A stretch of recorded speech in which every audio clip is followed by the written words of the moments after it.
Welcome students. Today we can discuss the abiotic disorders of cultivated mushroom.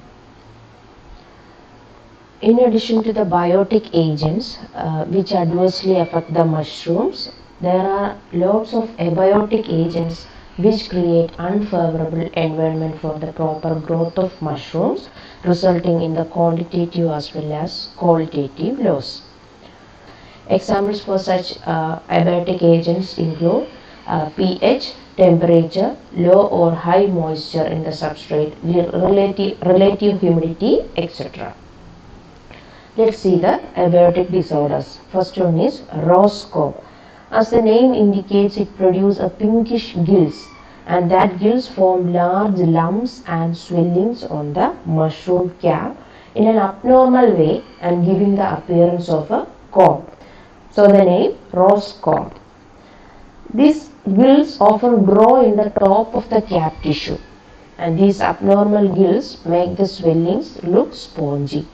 The mushrooms can even burst or split and then turn brown.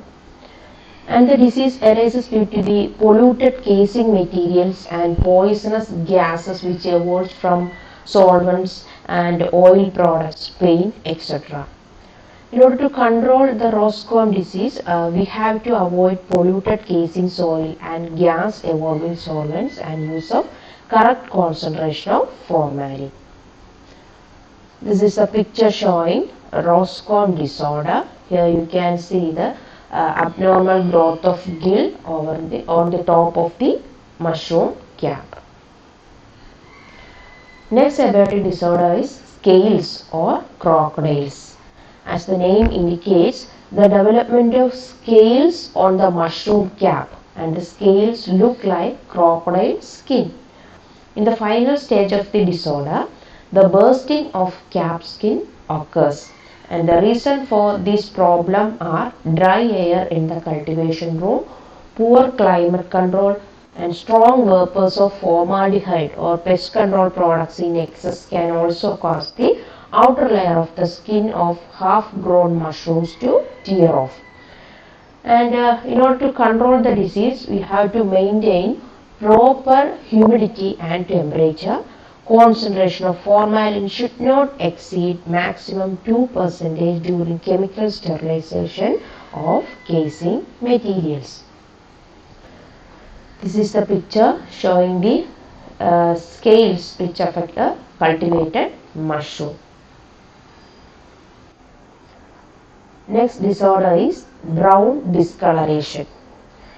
In here, brown color formation in small pinheads or half-grown mushrooms is very common on seasonal mushroom farms, and it may arise due to the abiotic agents like higher temperature, water spray on mushroom fruiting bodies, and formalin spray on mushrooms.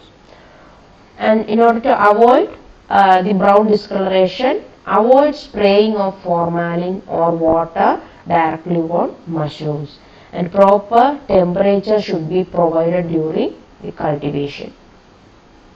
Next one is stroma. In stroma, a thick layer of mushroom mycelium is formed on casing soil. The thick layer is called a stroma. And this thick layered mycelium formation inhibits the pinhead formation of our cultivated mushroom. So that the disorder is common. The disorder is common in farms where proper aeration is lacking or due to the presence of excess of carbon dioxide and humidity. So, maintaining constant relative humidity, temperature, air velocity will effectively control the disorders. This is the picture showing stroma.